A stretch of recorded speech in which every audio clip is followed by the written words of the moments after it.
या फिर हम बोला जाए पेस्टिसाइड फ्री जो हमारी फार्मिंग है उसका एक पार्ट है, और जिसमें आज हमारे साथ जो स्पीकर हैं, जो हमारी ये ऑर्गेनिक फार्मिंग है, नेचुरल फार्मिंग जो हमारी ये सीरीज चल रही है डॉक्टर आर्य राम सर जी के द्वारा, तो इसको और एंड हरित प्रदेश एग्रो फाउंडेशन के द्वारा, और इसमें आज हमारे साथ जो स्पीकर जुड़े हुए हैं बहुत महान शख्सियत है जिनको आपने नाम सुना होगा, आप में से बहुत सारों ने सर से मिले भी होंगे।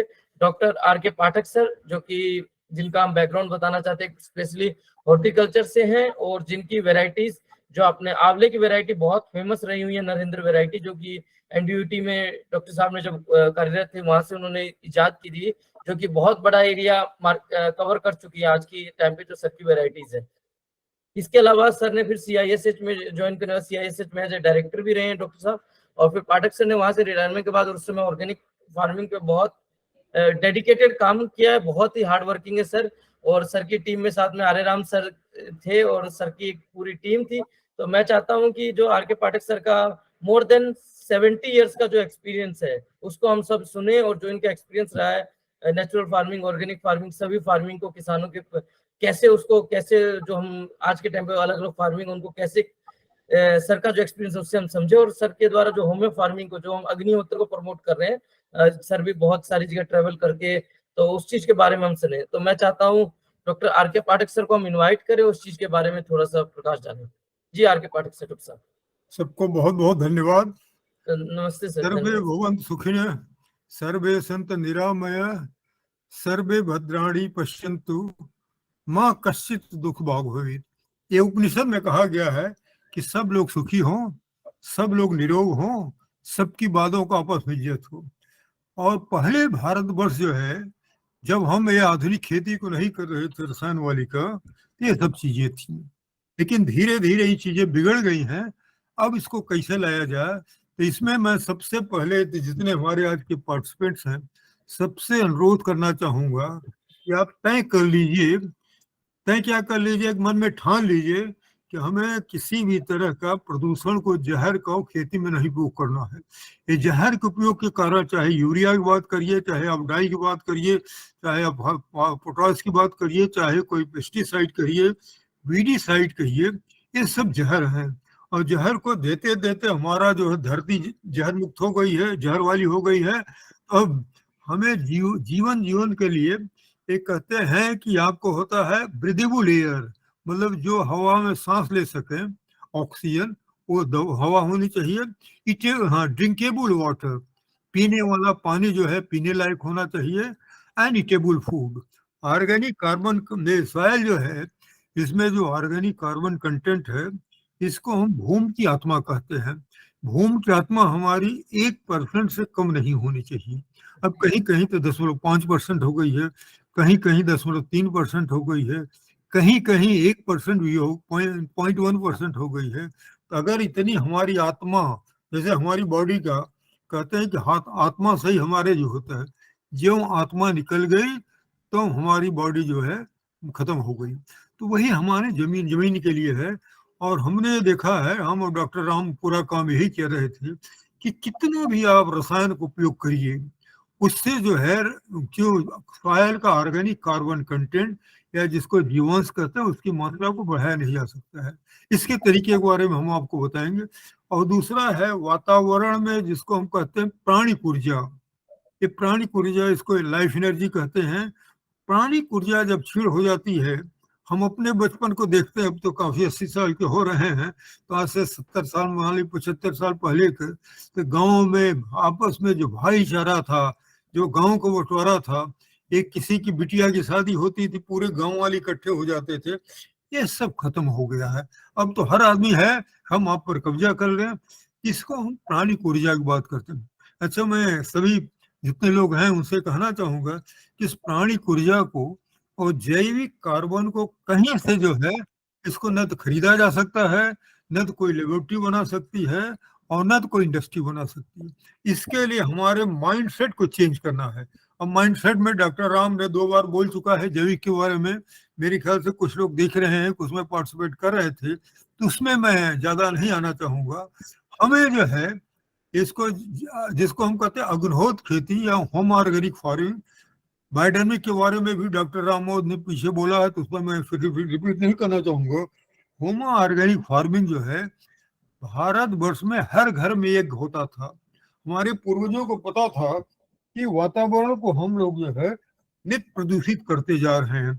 और इस प्रदूषण का जो है, इस वातावरण प्रदूषण के लिए उन्होंने बहुत अच्छा नियम बना रखा था। उसमें कोई कास्ट की इसकी बात नहीं थी कि हर घर में यज्ञ होगा। यज्ञ होने का मतलब ये होगा कि वो जितना प्रदूषण, अब देखिए प्रदूषण को आप कैसे रोक सकते हैं भाई? आपको बाथरूम जाना होगा, आपको टट्टी पेशाब करना होगा, इस सब से वातावरण प्रदूषित होता है। तो उन्होंने कर दिया था कि हर घर में यज्ञ हुआ करे, कोई कास्ट पीट की बात नहीं थी। और जब तक हर घर में यज्ञ होता रहा तब तक भारतवर्ष को, जिसको हम कहते हैं सोने की चिड़िया थी, सोने की चिड़िया हुआ करती थी। लेकिन जब से भूल गए हैं, क्योंकि मैं भी पाठक हूँ, ब्राह्मण हूँ, उसमें से बड़े कृष्ण मंत्र थे, उन्होंने बना दिए और बाकी लोग छोड़ दिए। और भी कहीं आ गया कि केवल ब्राह्मण लोग कर सकते हैं या करा सकते हैं। ये बहुत बड़ी गलती हुई है, जिसके लिए अब उसको क्षमा करना है। लेकिन अब वो वाली में उसमें बहुत सारी जो सामग्री इकट्ठा करनी पड़ती थी, बहुत सारे लोग इकट्ठा करने पड़ते थे, तो बड़ा महंगा पड़ता था। अब एक गजानन स्वामी ये हुए महाराष्ट्र में, एक अक्कलकोट जगह है, वहां पर उनको कहते हैं काल की अवतार। काल की अवतार का मतलब to fight with the pollution, क्योंकि पोल्यूशन देखिए, वातावरण का प्रदूषण पूरे विश्व में हो गया है। कोई ऐसा देश बचा नहीं है कि जहां पर प्रदूषण ना हो। अब प्रदूषण के लिए तमाम हमारी इंटरनेशनल डिस्कशन होते हैं, ये होते हैं, लेकिन उससे और प्रदूषण, मेरा तो मानना है, और बढ़ जाता है, उससे कम नहीं होता है। तो गजानंद स्वामी उनको काल की अवतार कहते हैं। काल की अवतार मतलब पूरे दुनिया से प्रदूषण निवारण के लिए। तो उन्होंने 20 साल तक रिसर्च कराई, और रिसर्च कराने के बाद से, क्योंकि पूरे विश्व के लिए उनको तकनीक देनी थी, केवल भारत के लिए नहीं देनी थी, तो उन्होंने क्या किया कि एक पिरामिड आपको दिखा देता हूँ। ये तांबे का पिरामिड पात्र होता है, एक बार आप खरीद लीजिए। पात्र हमारा करीब 15 साल पुराना हो गया है। इसका जो होता है, जो कैरो के 7 वंडर्स ऑफ द वर्ल्ड सुने होंगे, उसमें कैरो का पिरामिड है, ये तांबे का होता है। कुछ लोग तो गोल्ड का भी कहते हैं, लेकिन गोल्ड तो अफोर्ड नहीं किया जा सकता। कुछ लोग आजकल मिट्टी का भी बना रहे हैं, लेकिन मिट्टी वाले में एग्जैक्ट साइज सेव नहीं आता है। कैरो की जो पिरामिड है, उसकी मैथमेटिक्स बहुत स्ट्रांग थी, ऊर्जा को संचय करने का। तो एक बार आप खरीद लीजिए, तो पूरा का पूरा जो होता है 20-25 साल के निवृत्त हो गए, एक हो गया, तांबे को होना चाहिए। और दूसरे, उन्होंने कहा गाय के बनाए गए पतले उपले। ये देखिए उपले हम तो खरीद करके कहीं से मंगवाते हैं, महाराष्ट्र के कुछ लोग बना के देते हैं, लेकिन अगर आप जैविक खेती या ऑर्गेनिक फार्मिंग या अग्रहोत किसी करना चाहते हैं, तो बिना गाय के काम नहीं चलेगा। केवल एक ही चीज हम कहते हैं कि 2 गाय आप लोग, वो भी देसी गाय की बात हम करते हैं, अगर इसकी व्यवस्था कर लीजिए तो 4 से 5 हेक्टेयर की खेती आप बड़े आराम से कर सकते हैं। ये तो हो गया गाय के बदले, इसको उपला कहिए, इसको ऊपरी कहिए, चाहे जो कहिए वो कहिए, लेकिन पतले होने चाहिए, सूखे होने चाहिए, और इस तरह होने चाहिए जिसको। तो इसको क्या करते हैं, जो पिरामिड रखते हैं, जिसे घर में हरा बनाया जाता है, उसी तरह में इसको एक टुकड़ा तो नीचे रख देते हैं, उसके टुकड़े यूं रखते रहते हैं, उसमें फ्रीली, अगर एक उपले भी नहीं जलेंगे अगर उसको ऑक्सीजन नहीं मिलेगा। तो जैसे गांव में कहते हैं हरा रखा जाता, तो इसे रख दिया गया। और उसमें थोड़ा सा जो होता है, एक जो होता है, अब इसमें एक तो उपले हो गए, एक वहां का स्थान भी, इसका सूर्योदय और सूर्यास्त का समय क्या होता है। आज आपके सब पास जीपीएस होगा, उसमें आप अग्निहोत्रा बॉडी डालिए, जीपीएस को खोल दीजिए, तो रोजाना का आपको सूर्योदय सूर्यास्त कब होता है वो आ जाएगा। तो समय हमारे पास है, जिस समय सूर्योदय सूर्यास्त होता है, उस समय प्रचंड ऊर्जा आती है, और उस प्रचंड ऊर्जा को कैप्चर करने का ही तरीका है कि उसी समय आप अग्निहोत्र कर देते हैं। इसके बाद से कहते क्या है, अक्षत चावल। चावल जो है राइस, अब देखिए गेहूं तो हर जगह पूरे वर्ल्ड में नहीं होता है, लेकिन राइस हर जगह होता है। अच्छा, उसी तरह से गाय हर जगह हो पाई जाती हैं। उनकी गाय हमसे खराब है, हमारी गाय जो हम पाली गाय वो काफी अच्छी हैं। डॉक्टर राम ने इस पर बहुत अच्छा काम किया है कि क्या इसके का कारण है। तो हम पाली गायों का उसी के ऊपर आप यूज करिए। और उसके बाद अक्षत चावल, तो चावल चूंकि पूरे वर्ल्ड में हो रहा है, गजानन स्वामी को यही था कि पूरे विश्व के लिए हमें तकनीकी देनी है। तो उन्होंने, चूंकि गायें हर जगह पाई जाती हैं, अब आपकी गाय तो वहां जा नहीं सकती, हालांकि आजकल लोग ट्राई कर रहे हैं हमारी गाय ले जाने के लिए, और अक्षत चावल का उसको मुद्रा ये होती है, इसमें आधा ग्राम भी चावल नहीं आता है। बाएं हाथ में या तांबे की छोटी सी प्लेट में इसको ले लीजिए, क्या कहते हैं, अक्षत चावल। और उसके बाद गाय का घी। घी हमारा घी तो खरीदा होता है, आप लोग कोशिश करिए आपके घर का घी है ना। और जो माँ दादी बनाया करती थी कि इसका दही बनाई गई, कमोरी में उसको उठाया गया, उसके बाद से जो मक्खन आया उसको उठा करके घी बनाया गया, वही घी सबसे अच्छा होता है। तो इस घी को इसमें अक्षत में चुपड़ लेते हैं, और चुपड़ने के बाद घड़ी देखते रहते हैं कि किस समय सूर्योदय सूर्यास्त हो रहा है। उस समय क्या करते हैं कि एक इसमें से दो मुट्ठी बनाते हैं। मुद्रा ये होती, तीनों मुट्ठी वाली होती है। इसमें लिए चावल को अक्षत, चावल तो नहीं कहेंगे, अक्षत कहेंगे। गाय का घी चुपड़ा हुआ है, और पहला मन प्रातः काल करते हैं सूर्याय स्वाहा। जिस समय स्वाहा हो रहा है उस समय इस पिरामिड में अक्षत आ जाना चाहिए। हो गया सूर्याय स्वाहा, सूर्याय इदम न मम, बात हो गया। दूसरा है प्रजापते स्वाहा, प्रजापते इदम। जिस समय इधर स्वाहा निकल रहा है उधर आपकी अंगुली खुल जानी चाहिए, और इसमें ठीक बीच में अक्षत आ जाना चाहिए। तब तक आप बैठे रहिए जब तक उसमें लाहौर जल रही है। मैं तो आप ये लोग कहना चाहूंगा कि आजकल मोदी जी ने तो पूरे वर्ल्ड विश्व में योगा को फैला दिया है, लेकिन जिस समय हम सूर्योदय सूर्यास्त कहते हैं उस समय प्रचंड मात्रा में ऑक्सीजन होता है। और हमने बहुत साल में देखा है कि अगर एक मंत्र पढ़े जाते हैं तो उस इलाके को, उस कमरे का ऑक्सीजन लेवल बहुत बढ़ जाता है। उसके बाद अगर योग किया जाए तो इसका इफेक्ट बहुत अच्छा आएगा। आप लोग बड़े आराम से कर सकते हैं। सुबह के मंत्र हो गया 2 मंत्र, इसको रिपीट भी नहीं करना, इसको रिपीट, उसको ओम भी नहीं लगाना है। शाम को फिर पहले हम देखते रहते हैं कि मतलब सायंकाल का समय हो रहा है, संध्या समय हो रहा है, तो इसके बाद जॉब लगा दिए। और उसी तरह से ये जो एक भस्म निकलता है, इसमें प्रचंड ऊर्जा होता है जिसको हम सबटल एनर्जी कहते हैं। इसको एक मिट्टी के बर्तन में रखते जाइए, और शाम को फिर उसी तरह से बात करिए, और उपले उसी तरह से सेट करिए। उपलों को जो होता है थोड़ा घी चुपड़ लीजिए, थोड़ा घी उसमें डाल दीजिए, अक्षत चावल यहाँ लीजिए, और लेने के बाद जो है फिर शाम काल जो है हम सूर्य की ऊर्जा अग्नि में आ जाती है। तो पहला मंत्र पढ़ते हैं अग्ने स्वाहा, अग्ने इदम न मम, प्रजापते स्वाहा, प्रजापते इदम न मम। आपको पता होगा पूरी सृष्टि की रचना ब्रह्मा ने की है, तो प्रजापति हम ब्रह्मा को कहते हैं। और ऊर्जा हमें ब्रह्मा अपनी ऊर्जा किससे दे रहे हैं? इससे दे रहे हैं, सूर्य से दे रहे हैं, गाय से दे रहे हैं, वेजिटेशन दे रहे हैं। कभी मौका मिलेगा तो उसके बारे में बात करेंगे। एक चीज हमने और देखी है कि पूर्णिमा और अमावस्या के दिन एक हम कहते हैं जिसको कहते हैं त्र्यंबकम यज्ञ कहते हैं। त्र्यंबकम यज्ञ में तो इसी तरह का पिरामिड उपयोग करते हैं। और त्र्यंबकम यज्ञ तो आपको मैं बताना चाहूंगा कि बहुत सारे हमारे पूरे विश्व के लोग हैं जो पूर्णिमा अमावस्या के दिन 24 घंटे करते हैं।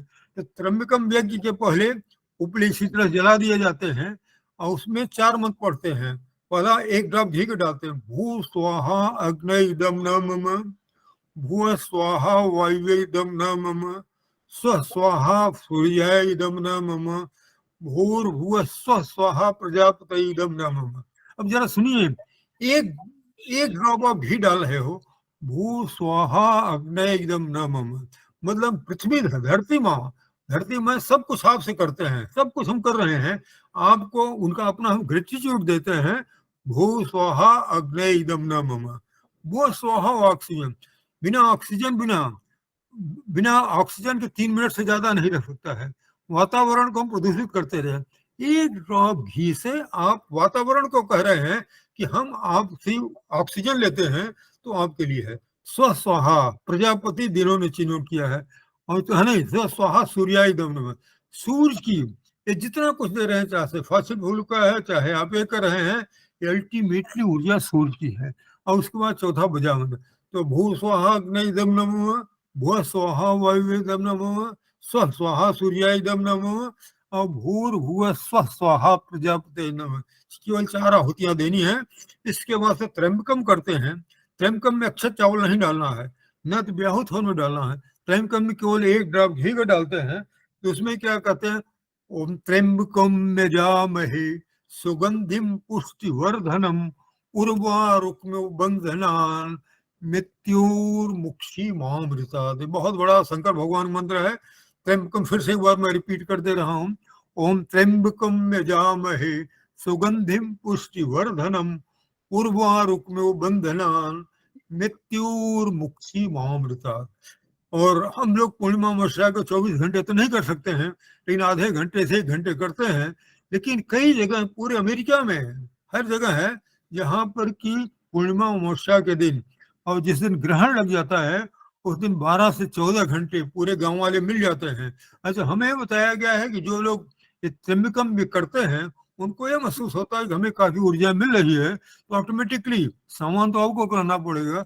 और एक और हम बताना चाहूंगा कि अगर प्रजापति जी थोड़ा इंटरेस्ट लें, इसको कहते हैं रिसोनेंस पॉइंट।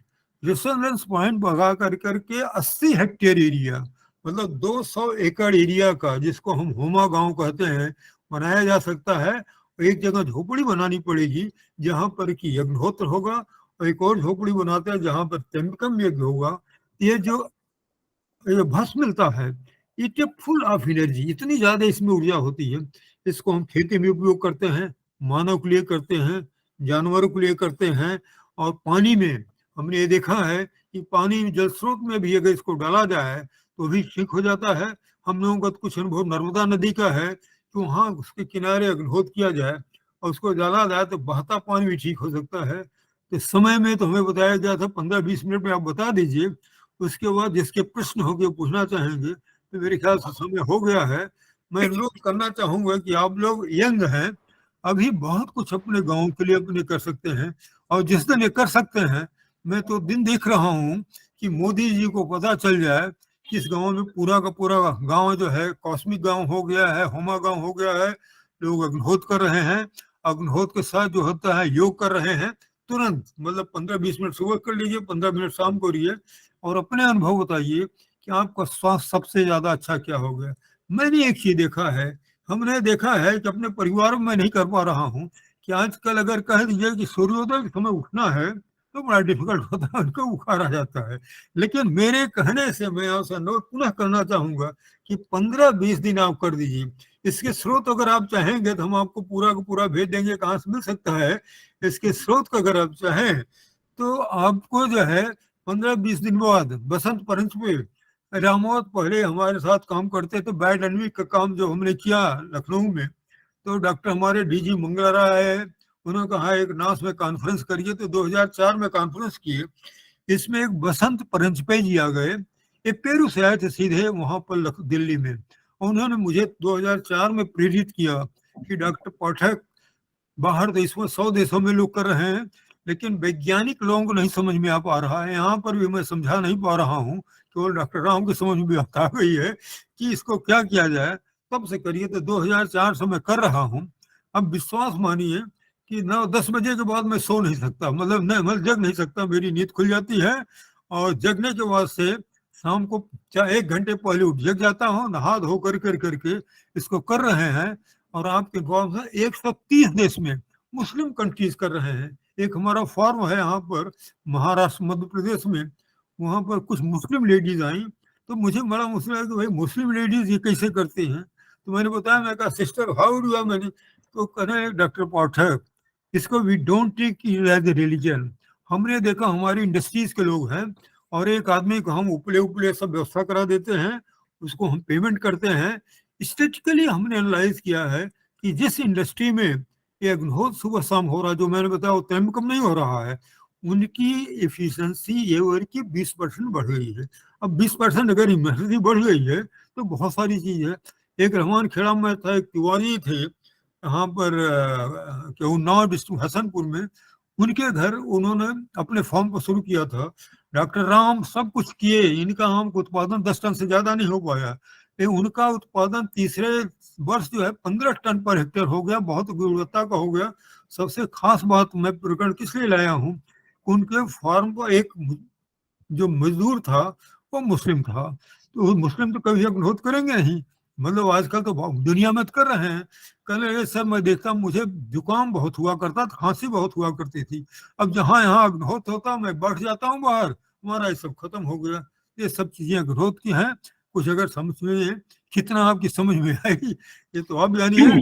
अगर आप चाहिए तो आपको लिटरेचर पूरा मैं इनके प्रजापति द्वारा भेज दूंगा, लेकिन अभी आपकी तो उम्र है, अगर आप कहोगे इस देश को बहुत कुछ कर सकते हैं।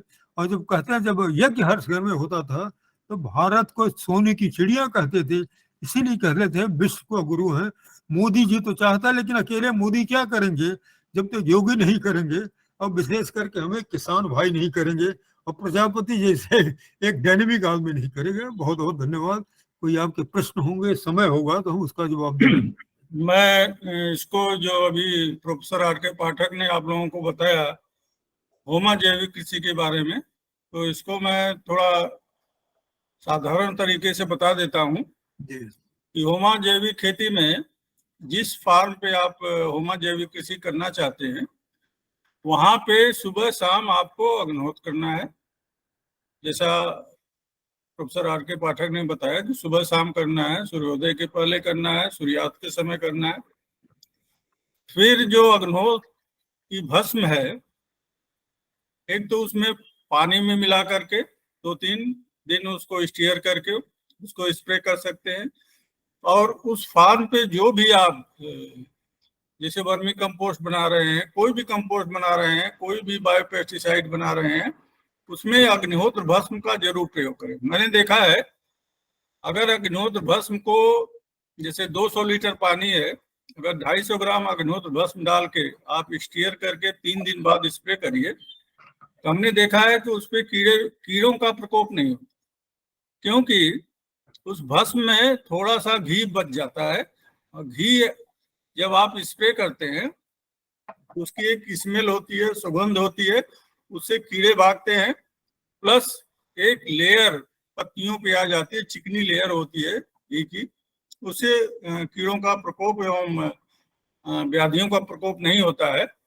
इसी तरह होमा ऑर्गेनिक फार्मिंग में एक होमा बायोसाल बनाया जाता है, जिसमें गोबर, वर्मी कंपोस्ट, गौमूत्र, श्री यंत्र, अग्निहोत्र भस्म मिला के इसको करीब 200-500 लीटर के कंटेनर में इसको बनाया जाता है। होमा बायोसोल का मैंने देखा है इसमें लाभदायक सूक्ष्म जीवाणु बहुत अधिक होते हैं, जो जीवामृत अमृत पानी से कहीं ज्यादा अधिक होते हैं। तो अगर होमा बायोसाल का प्रयोग हम भूमि में करें, कंपोस्ट के साथ करें, प्लस इसमें बीज शोधन करें, तो हमने देखा है कि इसमें बीजोपचार के बाद पौधों का जमाव अच्छा होता है, पौधों की वृद्धि अच्छी होती है, इंसेक्ट पेस्ट जो कीड़े बीमारियों का प्रकोप है वो कम होता है। तो अब मैं प्रजापति जी से अनुरोध करता हूं कि अगर आप लोगों का कोई प्रश्न है, ये बहुत सस्ती तकनीक है, 0 बजट फार्मिंग ही समझिए इसको, क्योंकि गाय का घी, गोबर का उपला, ये सब आपके घर में मिल जाएगा, कुछ बाहर से नहीं लाना है। कॉपर पिरामिड जो तांबे का पिरामिड है, एक बार लाएंगे तो 50 साल चलेगा। तो मेरी समझ से अब समय आ गया है कि आप लोग इसके बारे में कुछ पूछें जिसका जवाब दिया जा सके।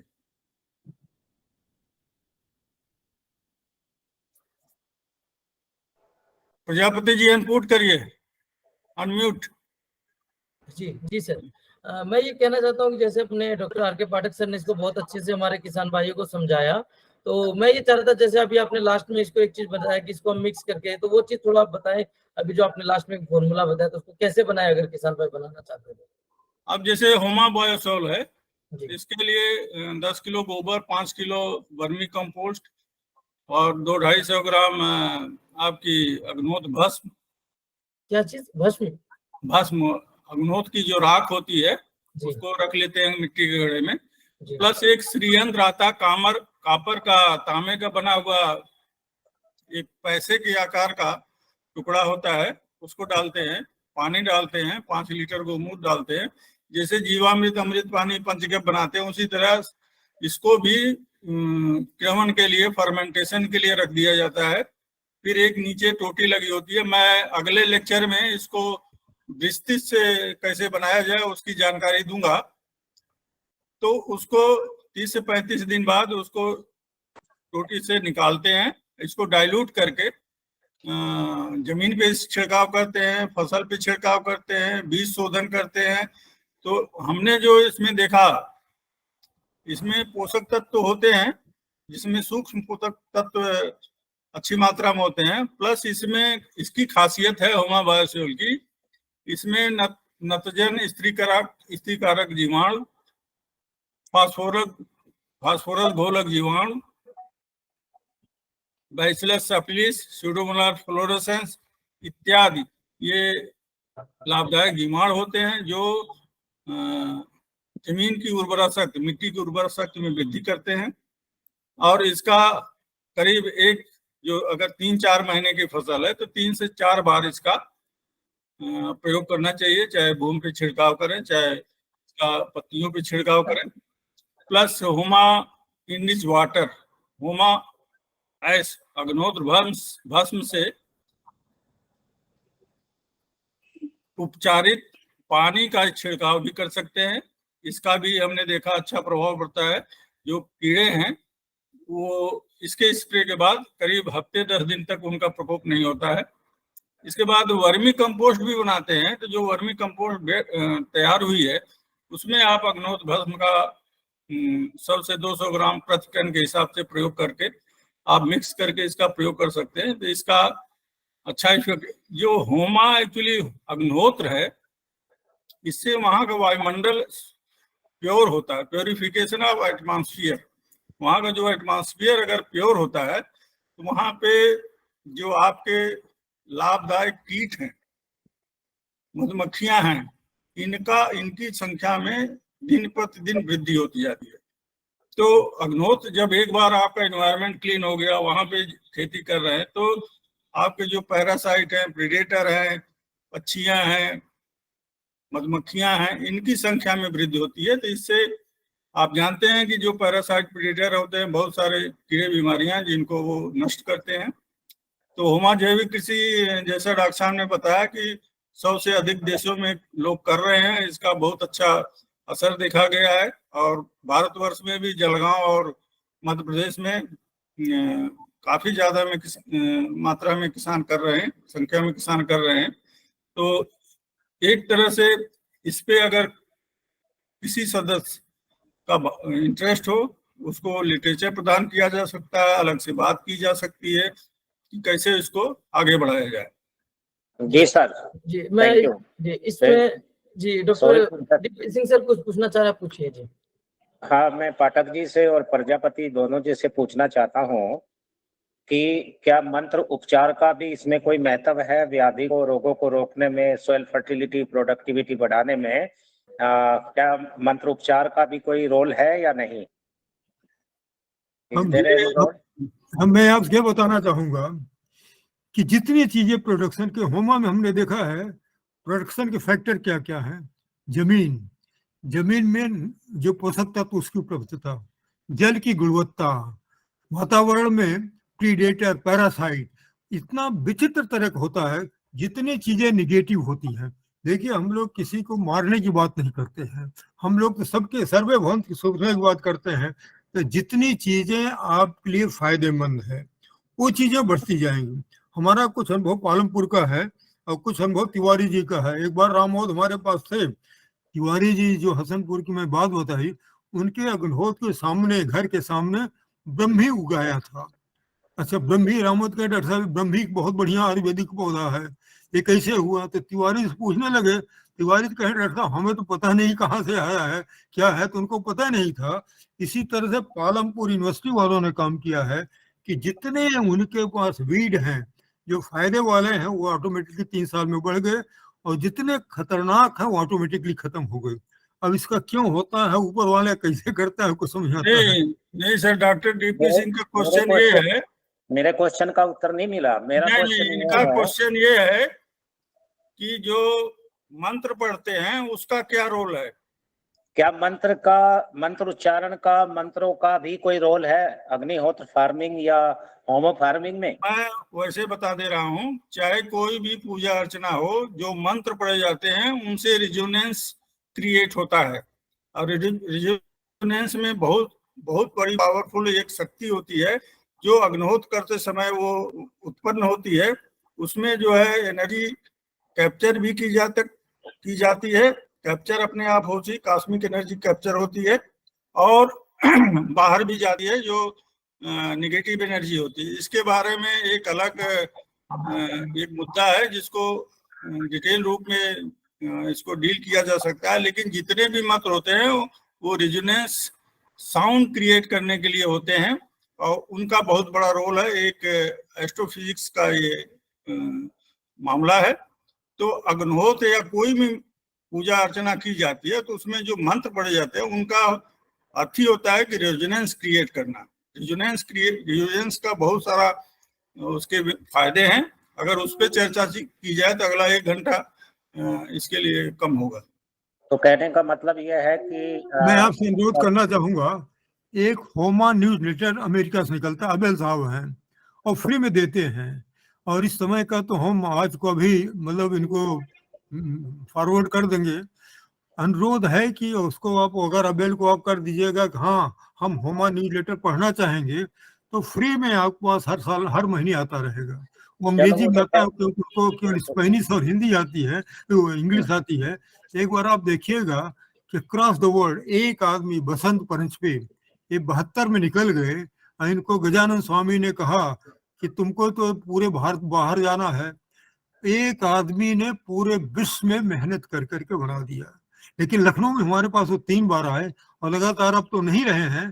तो लेकिन अगर आप उसको होमा न्यूज लेटर को अगर आप पढ़ लीजिएगा, आधा घंटे में बड़े आराम से पढ़ लेंगे, फ्री का है, अपना कॉपी भी नहीं करना है अपने इसको अगर डिटेल पढ़ना है वर्ल्ड लोग क्या क्या कर रहे हैं, ये हमारी तकनीकी है। और लेकिन ये कहते हैं ओनली तो हमसे लड़ता है कि it is not your technology. ये तो वेद का है, वेद किसी कंट्री के लिए नहीं लिखे गए थे, वेद जब लिखे गए थे पूरे विश्व के लिए लिखे गए थे। अच्छा, हमारे साथ एक और बाइंडिंग भी है कि हम इस टेक्नोलॉजी को बताएंगे, किसी से कुछ चार्ज नहीं कर सकते। हमारा यह है कि हमें चूंकि फ्री में वेद हमें फ्री में मिला है तो हम संवाद करेंगे और ऑटोमेटिकली अगर आप घर बुलाएंगे तो हम आपके घर आकर चाय पियेंगे, खाना समय होगा तो खाना खा लेंगे। लेकिन कोई कमीशन हमारा नहीं है, कोई पेमेंट नहीं है। लेकिन के लोग कहते हैं कि अगर मैं कहूँ कि हमारा एक लेक्चर देने का मेरा 1000 या 10,000 रुपये है तो इसकी वैल्यू हो जाएगी। लेकिन जब मैं कहता हूँ कि नहीं ये तो फ्री का है और इसमें क्योंकि वेदों में मिला हुआ है हम लोग फ्री का देते हैं। अभी पाठक सर मैं थोड़ा सा आपको बीच में इंटरप्ट करना चाहता हूँ। मैं चाहता हूँ कि सर हम लोग अभी खाली होगा तो आपको फॉरवर्ड कर दूंगा।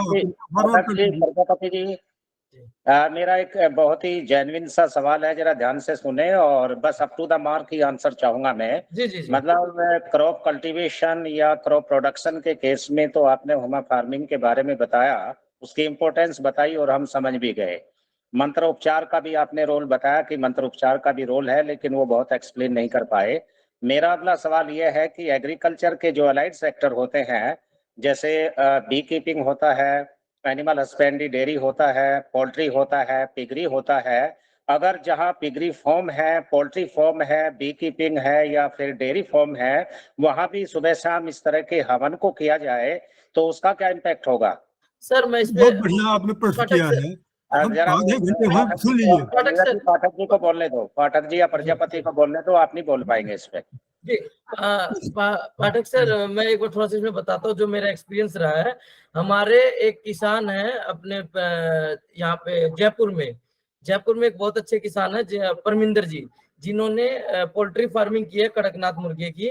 और उन्होंने इसका जो मोटो कहाँ से लिया था कि जो उनको आइडिया आया था, जो भोपाल गैस ट्रेजेडी हुई थी तो उसमें एक परिवार था उसको वो तो बच गया था। तो जब उसकी स्टडी करी तो उसमें पाया गया कि उनके वहां पे जो देसी गाय के गोबर के जो कंडे थे उनका हवन किया गया था।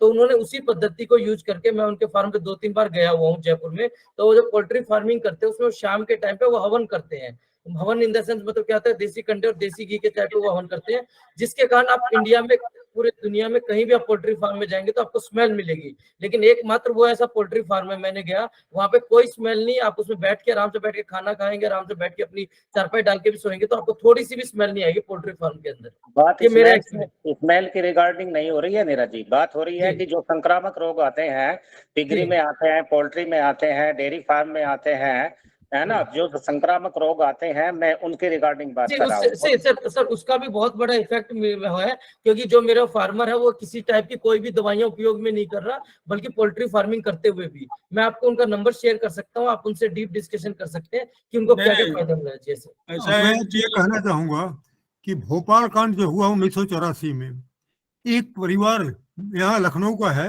वो परिवार लोग भोपाल में थे, वो लोग अग्निहोत्र करते थे अपने घर में। भोपाल कांड तो आपको याद होगा कि 9 बजे रात को हुआ, तो अग्निहोत्र नहीं कर सकते थे, लेकिन उस समय तो तमाम लोग मर गए। अब तो अभी तक वो लोग जो मतलब अफवाहिज हो गए हैं। तो एक मिश्रा जी परिवार हो, लखनऊ में ही रहते हैं, उनके वो लोग वहां पर थे, और इस समय उन्होंने क्या किया कि भागे नहीं घर में से, प्रेमकम करना शुरू किए। 2-3-4 लोग और आ गए। मिश्रा जी जो है, उनकी बेटी जो थी उसको प्रेग्नेंट थी। अच्छा, बाकी जितने बच्चे पेट में थे वो बच्चे सब जो है एबनॉर्मल हुए, लेकिन जो मिश्रा जी की बेटी थी, एक लड़की और बगल की आ गई तो उसको भी थी, उस जो है वो भी प्रेग्नेंट थी। उन बच्चों को कुछ नहीं हुआ। ये मुझे पता चला कि ये है मिश्रा जी का, तो मैं गया उनसे मिलने के लिए। उनका एक भाई कानपुर में रहता है। तब से हमारा भी इंटरेस्ट हो गया है कि यार अगर भोपाल पांडे कर सकता है तो इसको हम आपसे अनुरोध करना चाहूंगा कि प्रजापति के द्वारा या आपका हमें व्हाट्सएप नंबर, मेल नंबर मिल जाए, हम इनका जो अभी महीने का 3-4 दिन पहले होमा न्यूज़लेटर आया है उसको मैं आपको फॉरवर्ड कर देता हूँ, उसको पढ़ लीजिए और देखिए। पहले विश्वास नहीं होता कि क्या होता है, लेकिन कैसे होता है। चाहे पोल्ट्री की बात करिए, चाहे गाय की बात करिए, चाहे फिश की बात करिए, चाहे आप मौन में तुम्हारे पास काफी अनुभव है। पाठक सर मैं चाहता हूँ कि आर्यराम सर इस चीज को कंक्लूड कीजिए, क्योंकि एक्चुअली क्या है कि पाठक सर थोड़ा सा वाइड एक्सपीरियंस के कारण वो क्या टू द पॉइंट से थोड़ा हम इधर हो जाते हैं। मैं चाहता हूँ आर्यराम सर इसको प्लीज इसको कंक्लूड करके जैसा अभी डॉक्टर डीपी सिंह जो पूछ रहे हैं कि क्या जो जानवरों में बीमारियां होती हैं, जो भी पालतू जानवर हैं, चाहे सुअर हो, चाहे गाय हो, चाहे बकरी हो, चाहे मुर्गी हो, तो ऐसे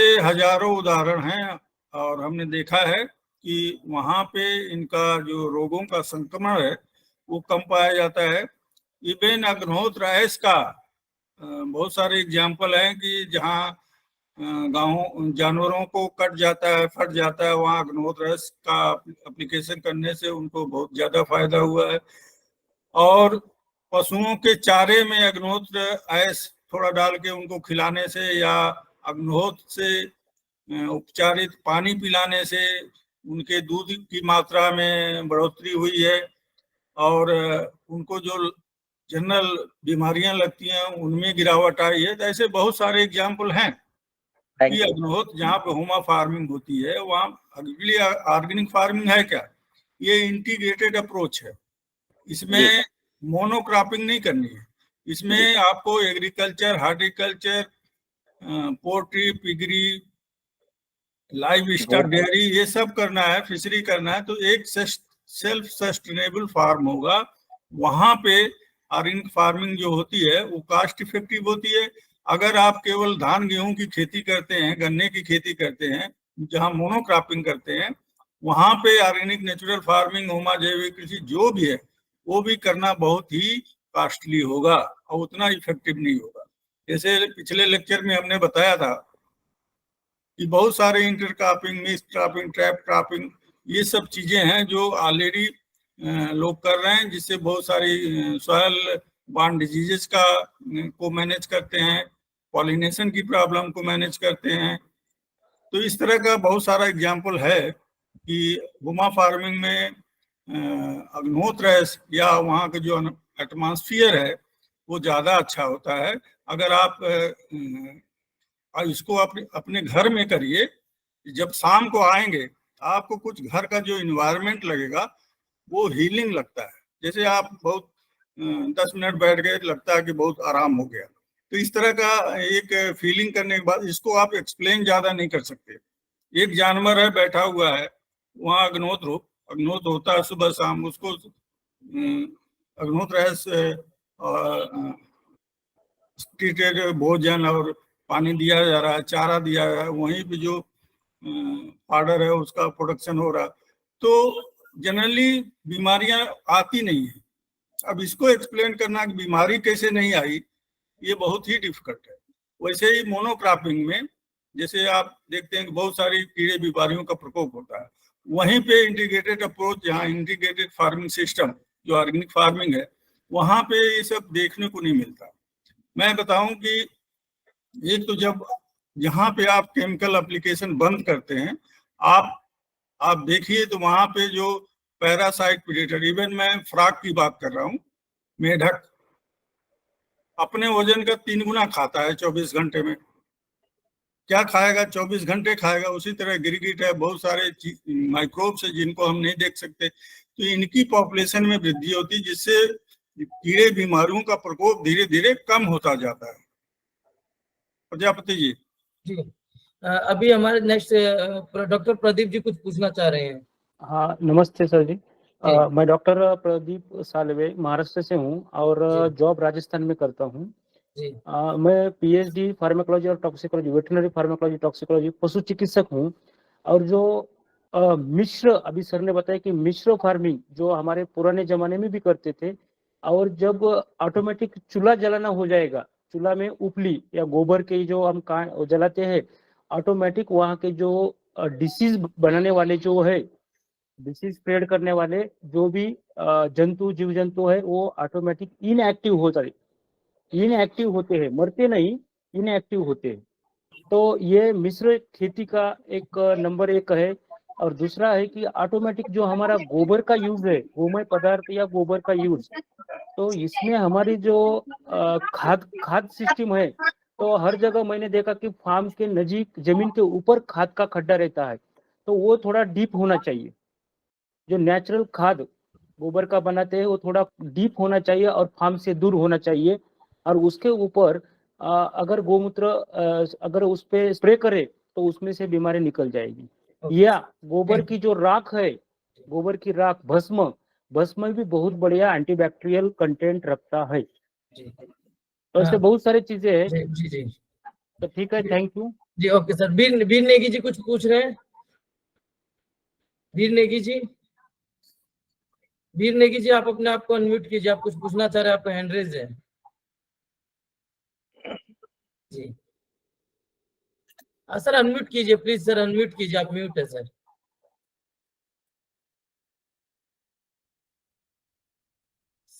नेगी सर आप अनम्यूट कीजिए, आपका माइक ऑफ है।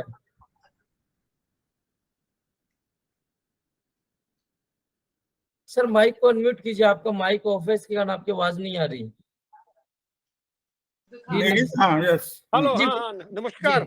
नहीं मेरे को एक्चुअली हाथ गलती से उठ गया होगा। मैं तो इसमें हमने जो भी सीखा है डॉक्टर पाठक से ही, जब हम लोग एनएचएम में साथ काम करते थे, और पाठक साहब ने हमें काफी इसके बारे में, इनफैक्ट ऊटी में हम लोगों ने एक ऑर्गेनिक सेमिनार किया था, है ना, एनएचएम स्टेट्स के लिए। तो मेरे को इसमें बहुत ज्यादा वो नहीं है, एक्चुअली मैं एक्सपर्टाइज नहीं है, मेरा हाथ गलती से शायद उठ गया होगा।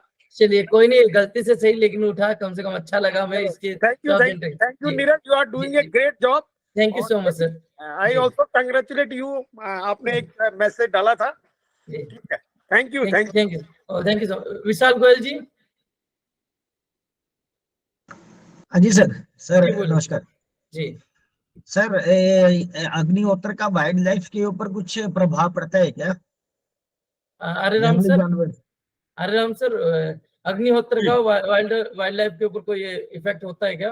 देखिए, अग्निहोत्र जिस एरिया में करते हैं जी, वहां पे चाहे वाइल्ड लाइफ हो, चाहे इंसेक्ट हो, चाहे वो आपका कोई एनिमल हो या आदमी हो, सभी लिविंग बीइंग पे अच्छा प्रभाव पड़ता है।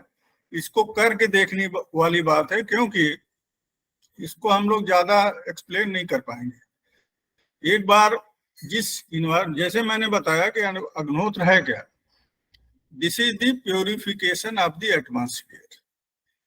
अगर आपका if your atmosphere is pure, then all the animals, all the living beings which are living in that area will be healthy. ये अग्निहोत्र का रूल है कि जहां पे अग्निहोत्र होता है वहां पे रहने वाले सभी जीव जंतु स्वस्थ होते हैं। किसी का कोई प्रश्न है? अगर किसी और भाई का कोई प्रश्न है तो किसान भाई वो भी पूछ सकते सर हैं। सर अनम्यूट करिए, सर अनम्यूट करिए, अनम्यूट डॉक्टर साहब पाठक से अनम्यूट। जी विशाल गोयल जी और कुछ पूछना चाह रहे हैं दोबारा? सर यही वाइल्ड लाइफ का ही था, जैसे बंदर वगैरह होते हैं, अग्निहोत्र से बंदर का प्रकोप कम हो जाएगा क्या? कुछ है ऐसा? नहीं कुछ नहीं ऐसा नहीं है, बंदर का प्रकोप नहीं कम होगा, तो वैसे रहेगा, लेकिन मैं आपको बताना चाहता हूँ डॉक्टर साहब, एक्चुअली क्या है, विशाल गोयल जी के साथ पिछले कई दिनों से मैं मीटिंग कर रहा हूँ। मैंने एक चीज देखी, इनके पास बहुत बड़ी, इनके फार्मर्स की जो क्रॉप है वो बंदरों वाइल्ड लाइफ के साथ डैमेज कर दी जा रही है बहुत ज्यादा। तो ये बंदरों के सोल्यूशन के पीछे वे बहुत स्टडी कर रहे हैं कि कहीं से ऐसा कोई सोल्यूशन मिलेगी ताकि हम उसको प्रोटेक्ट कर पाए और बंदरों को भी कुछ ना हो। उसके लिए मैं बताता हूँ, अगर आप एवरी थर्ड डे काऊ यूरिन का स्प्रे करें तो उससे जो स्मेल आती है, उससे हमने देखा है कि नीलगाय और बंदर थोड़ा सा नुकसान कम पहुंचाते हैं। और बंदरों के साथ है कि लंगूर रखा जाए, बहुत सारी विधियां हैं जो अलग अलग किसान उसको अपना रहे हैं। तो क्योंकि पॉपुलेशन बढ़ गई है, जंगल खत्म हो गए हैं, जंगलों में कोई खाने की चीज बची नहीं है, इसलिए बंदर आते हैं। जी अगर आपका कोई एक्सपीरियंस रहा हो प्रैक्टिकल, तो एक चीज मेरे दिमाग में चल रही है, पूछ लेता हूँ। जी जी। जैसे हमारे हॉर्टिकल्चर में जैसे ऑर्चार्ड होते हैं, बगीचे होते हैं, अगर बगीचों का अनुभव रहा हो, अगर वहां पर ऐसा किया जाए, आपका होमा फार्मिंग या अग्निहोत्र किया जाए, तो अगर आपका, तो क्या जो हमारा जो फ्रूट है उसमें टेस्ट नहीं रहा, स्वाद नहीं रहा, कुछ तो वैरायटी वे नहीं रही देसी वाली, तो उसके टेस्ट में और उसकी फ्रूटिंग पे प्रभाव पड़ेगा? 100% पड़ेगा। एक्चुअली मैं भी हार्टिकल्चर का हूँ और सेंट्रल इंस्टीट्यूट ऑफ हार्टिकल्चर रामान खेड़ा से प्रिंसिपल साइंटिस्ट अभी रिटायर हुआ हूँ। हमारा 33 साल का मैंगो पे ही काम है। एक्चुअली पिछले 25-30 सालों से हम लोग यूरिया, डीएपी, पोटासी डाल रहे हैं, चाहे कोई भी क्रॉप हो, चाहे मैंगो हो, चाहे एनी फ्रूट क्रॉप। तो हुआ क्या है कि माइक्रोन्यूट्रिएंट हम लोग दे नहीं रहे हैं। तो सबसे ज्यादा असर जो पड़ा है, एक तो फ्रूट क्वालिटी डिटोरेट की है, दूसरा सेल्फ लाइफ। अभी मैं बताऊं कि आप मैंगो बेल्ट में कोई भी आम पका हुआ काटे तो गुठली के पास आप देखें सॉफ्ट गल जाता है। ये कैल्शियम की डिफिशियंसी है, उसकी वजह से उसका प्राइस कम हो जाता है। तो ऑर्गेनिक फार्मिंग या होमा ऑर्गेनिक फार्मिंग एक ऐसी विधा है जिसमें हम कंपोस्ट का ज्यादा से ज्यादा प्रयोग करते हैं। ये जो बायो पेस्टिसाइड है, एक्चुअली हैं तो बायो पेस्टिसाइड, लेकिन इसमें माइक्रोन्यूट्रिएंट भी होते हैं। बार बार इसका प्रयोग करने से फ्रूट क्वालिटी बढ़ती है। और हमने देखा है कि जो ऑर्गेनिक वर्सेस कन्वेंशनल, हमने देखा है कि 4 से 5 दिन सेल्फ लाइफ में फर्क पड़ता है। One more question regarding horticulture से, रिगार्डिंग एक क्वेश्चन और भी है मेरा। हाँ बताइए। इस साल जो मैंने नोटिस किया है, क्योंकि थोड़ा सा मेरा एक्सपेरिमेंटल माइंड है, मैं थोड़ा प्रयोग करता रहता है दिमाग मेरा। इस साल से पहले तक, मतलब जो ये मैंगो का सीजन आया, इससे पहले तक मैं एक टाइम में 6-7 आम, मैं बेस्ट क्वालिटी का आम लेता हूँ, जो भी चाहे सारा शहर घूम कर लेना पड़े, या मलियाबाद से मंगाना पड़े, या मुझे ऑर्चार्ड में कहीं टॉप की जगह जाना पड़े। ये that's my nature, that's my habit. तो अब की बार में अगर 2 मैंगो ले लिए बढ़िया क्वालिटी के, तो वे 2 आम भी डाइजेस्ट नहीं हुए इस सीजन में। इससे पहले सीजन तक मैं 6-7 ले लेता था, तो कोई भी ऐसा नहीं लगता था कि भाई ओवर ईटिंग हो गई। Are you getting my point ना? तो क्या आपने भी नोटिस किया है कि ऐसा कुछ नोटिस किया है कि इतनी क्वालिटी डाउन होती जा रही है, या इंसेक्टिसाइड मैं बता रहा हूँ डॉक्टर सिंह, मलिहाबाद में या ऐसे जो मैंगो बेल्ट एरिया है, किसान न्यूट्रिएंट मैनेजमेंट, कोई खाद नहीं डालते, कुछ नहीं डालते, केवल पेस्टिसाइड का प्रयोग करते हैं। पिछले 15-20 सालों से केवल पेस्टिसाइड का प्रयोग करते हैं। वो भी पेस्टिसाइड जो उनके ठेकेदार देते हैं उन्हीं का प्रयोग करते हैं जी। और आम में बौर आने से पहले बाग को जनरली बेच देते हैं, ठेकेदार उसमें क्या करता है क्या नहीं करता उनसे कोई नहीं मतलब है जी। तो अभी 2-3 साल पहले KGMU king George medical university के एक डॉक्टर की टीम आई थी हम लोगों के पास। उन्होंने कहा डॉक्टर साहब ये बताइए कि इस मलियाबाद रीजन से कैंसर पेशेंट क्यों बढ़ रहे हैं। जी। तो हम लोगों ने 15 साल का डेटा लिया और उनको यही बताया कि इनका इतना ज्यादा पेस्टिसाइड लोड है कि यहाँ का जो सॉयल है, अंडरग्राउंड पीने का पानी है, घास है, सब इतना पोल्यूटेड हो चुकी है, इसमें इतना पेस्टिसाइड रेजिड्यू है कि उसी वजह से ये कैंसर का प्रकोप इस एरिया में बढ़ रहा है। My God. तो जरूरत ये है कि आप धान गेहूं से आपको कोई कैंसर नहीं होगा, लेकिन जो फल सब्जियां हैं इसमें क्योंकि ज्यादातर इंसेक्ट पेस्ट का प्रकोप होता है और किसान बहुत ज्यादा पेस्टिसाइड का प्रयोग करता है, वो भी वैज्ञानिकों से बात नहीं करते, सीधे दवा की दुकान पे जाते हैं, वहां से देते हैं और जो दुकानदार बताता है वही स्प्रे करते हैं। अगर 1 ml पर लीटर वाटर में स्प्रे करना है तो उनको कुछ नापने का कोई साधन नहीं है, वो ऐसे ही बोतल पानी में गिरा देते हैं, स्प्रे कर देते हैं। My God. तो जरूरत ये है कि इसलिए हम लोगों का एक अथक प्रयास है कि खास तौर से जो फल सब्जियां हैं जिसको हम फ्रेश खाते हैं और डायरेक्ट पेस्टिसाइड लोडेड है तो सारा पेस्टिसाइड हमारे शरीर में जाएगा। वही धान गेहूं तो हम लोग प्रोसेसिंग करते हैं, धान की कुटाई करते हैं, कुछ पेस्टिसाइड बाहर चला जाता है, लेकिन फल सब्जियों में नहीं जा पाता। तो आवश्यकता इस बात की है कि वहां पे जैविक खेती, होमा जैविक जो भी है, इंसेक्टिसाइड पे एग्रो केमिकल का प्रयोग कम करना पड़ेगा। मेरी हिम्मत नहीं पड़ी 2 आम खाने के बाद, हिम्मत नहीं पड़ी, फ्रिज भरा रखा रहा, किसी नौकरानी को दिया लेते जाओ, हिम्मत नहीं पड़ी। और शायद ऐसा आपके साथ भी हुआ हो। उससे बढ़िया जो है, आपने भी नोटिस किया होगा। नहीं, मैं उससे आपको बता रहा हूँ, आप जो किसी रोड पे निकल जाइए, जो देसी आम सीजन में बिकते हैं वो खरीद लीजिए, उसमें पेस्टिसाइड का प्रयोग नहीं किया जाता है। और देसी आम के पेड़ तो रहे नहीं, बहुत ही हाँ, जो भी है कुछ तो है, अगर वो खरीदेंगे तो ये आपकी जो शिकायत है ये नहीं रहेगी। जी। पृथ्वीपाल जी, पृथ्वीपाल जी, पृथ्वीपाल जी, गन्ना आदरणीय सभी डॉक्टर जी, नमस्कार सर जी। डॉक्टर साहब जो अभी बताया कि इन्होंने कि पेस्टिसाइड वाली बात, तो मैं पेस्टिसाइड में बहुत अच्छा मैंने काम भी किया है और 6 साल मैंने दुकानदारी भी बहुत बड़े पैमाने पे की है।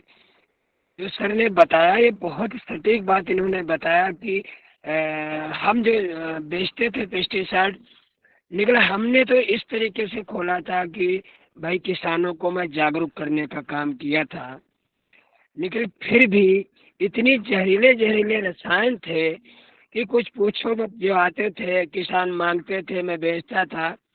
ये स्वाद जो था, ये कैंसर जो है, ये बीमारियां हैं, ये वहीं से आ रही हैं जो हम जहर डाल रहे हैं। और इसमें हमने अनुभव भी किया, ऐसा नहीं कि बेचता ही गया, अनुभव भी किया। और 6 साल बाद मैंने डॉक्टर साहब दुकान को बंद भी कर दिया और मैं जैविक की तरफ एकदम से मुड़ गया। अभी डॉक्टर साहब ने बताया था कि ये सिंह की खाद, ब्रह्मास्त्र और ये राख की बात, ये सारी क्रियाएं मैं पहले कर चुका हूँ और मैं करके दिखा भी सकता हूँ, ऐसा भी नहीं है। आज का जो मेरा कॉन्सेप्ट है वो मैं गन्ना का सिरका बना रहा हूँ, जामुन का सिरका बना रहा हूँ, करेले का सिरका बना रहा हूँ। तो एक ही चीज मेरे दिमाग में आ रही है कि हम आपको कैसे स्वस्थ कर पाए, क्योंकि जहर तो मैंने बहुत बेच दिया, करोड़ों का बेच दिया और खाया भी हमने। नहीं मौर्य जी, मैंने आपका नंबर मैंने आपका पिछली बार ले लिया था। एक दिन प्लानिंग करते हैं, आपका जो प्रोड्यूस है उसको लेते हैं, आपके पास भी आएंगे, मैं फोन करके आऊंगा। मेरा नंबर है ना आपके पास? नहीं, पहले तो मैं आपके, हाँ, पहले तो मैं आपके पास आना चाह रहा हूँ, क्योंकि मैं रहमान खेड़ा से जुड़ा हूँ, जो केंद्रीय जी पोस्ट बागवानी बोर्ड है, वहाँ से जी जो जी डॉक्टर यादव जी हैं और हमारे पोस्ट हार्वेस्टिंग के त्रिवेदी जी हैं, मैं उनसे जुड़ा भी हूँ। तो हम्म। मैं पहले आप कहाँ मिलेंगे? मैं आपके यहाँ आना चाह रहा हूँ, 2-3 दिन में मैं आ आप जाऊँगा लखनऊ मेरा से। नंबर ले लीजिए। तो मैं अंत से मैं पिछले साल रिटायर हो गया हूँ। आप जी केंद्रीय पोस्ट बागवानी संस्थान में भी मिल सकते हैं, या मैं इंदिरा नगर में रहता हूँ। मेरा नंबर आप ले लीजिए, फोन कर दीजिएगा जब भी आपको आना ठीक है हुआ। सर, आप हमारा जो एक बिल्कुल सर। कैंपस है तेलीबाग में, यहाँ पूरा आपको देखने को मिल जाएगा, जितना भी मैं बताता हूँ। अच्छा सर, तेलीबाग में वो ICR में मैं जाता आता रहता हूँ, जो गन्ना संस्थान है, वहाँ से डॉक्टर हाँ, उसके मैं बगल में, से जुड़ा उसके हूँ मैं। बगल में है। हाँ, तो अच्छा मेरा नंबर आपके पास जी, है ना? सर आप सर ग्रुप में है, मैं शेयर कर नहीं दूंगा, है कोई कि दिक्कत नहीं, हम ओके। इसको सर इसको आगे कंटिन्यू। ठीक। नेगी हाँ, मोहित नेगी मोहित रावत जी कुछ पूछना चाह रहे हैं? सर मैं ये पूछना चाह रहा था। जी मैं बेसिकली हिमाचल से हूँ। जी तो अपने पास मतलब कि सेब की खेती होती है सर, है ना? जी तो अपने को जो जैविक खेती है सर, ये और प्राकृतिक खेती बता रहे हैं सर। जैसे डॉक्टर साहब ने कहा कि फार्मर्स काफी ज्यादा पेस्टिसाइड इंसेक्टिसाइड यूज करते हैं, बट अपने वाले एरिया में पेस्टिसाइड और इंसेक्टिसाइड बहुत कम, रेयर यूज होता है। मैं नहीं कहता कि सर नहीं होता है, मतलब कि 20% यूज होता है, बट जो आपका शिमला बेल्ट है यहाँ पे ज्यादा ज्यादा यूज होता है। बट हमारे वहाँ पे भी सर क्रॉप की थोड़ी समस्या रहती है। तो इससे हमें कोई इसका मतलब कि लाभ हो सकता है क्या? देखिए ऐसा है कि जो मैंने अभी ये वेब सीरीज चल रही है ऑर्गेनिक नेचुरल फार्मिंग में, बातें सब हम्म। वही है। गाय का गोबर है सर और वही हम गौमूत्र। जैसे आपने कहा सर, प्लीज आपकी बात काट रहा हूँ। आपने कहा फार्मर काफी ज्यादा उस पे यूरिया डीएपी लगाता है ना? अब हाँ, अगर हमारे वाले एरिया में जाएंगे सर, अगर आप पंजाब बेल्ट की बात करते हैं, चाहे आप हरियाणा बेल्ट की बात करते हैं, सर मैं किसी का इसकी डिस्ट्रिक्ट की बात नहीं कर रहा हूँ, बट रियलिटी यही है। अगर आज के टाइम में अगर आप न्यूज खोल के देखते हैं तो फार्मर डीएपी के लिए भाग रहा है या यूरिया के लिए भाग रहा है। तो हमारे यहाँ पे यूरिया डीएपी बहुत मतलब कि लगता ही नहीं है सर। नहीं नहीं, आप सही कह रहे हैं। मैंने 14 साल नॉर्थ ईस्ट में काम किया है। आप जितना इंटीरियर में जाएंगे वहां पे ये जो पेस्टिसाइड है, केमिकल फर्टिलाइजर है, उनकी अवेलेबिलिटी कम होती है। कुछ जी एरिया ऐसे हैं जहाँ पे कोई फर्टिलाइजर पेस्टिसाइड यूज भी नहीं होता। लेकिन ये जो मेट्रोपॉलिटन सिटीज हैं, इनके आसपास जो किसान रहते हैं उनको हर चीज उपलब्ध रहती है। जी। जी। नहीं, इससे हमें कोई बेनिफिट मिलेगा जैविक खेती से और इससे? क्यों नहीं मिलेगा? आपका जो एक ग्रुप बनाइए, आप ग्रुप बनाया सर? सर्टिफिकेशन है आपके पास? नहीं सर, वो तो नहीं है सर।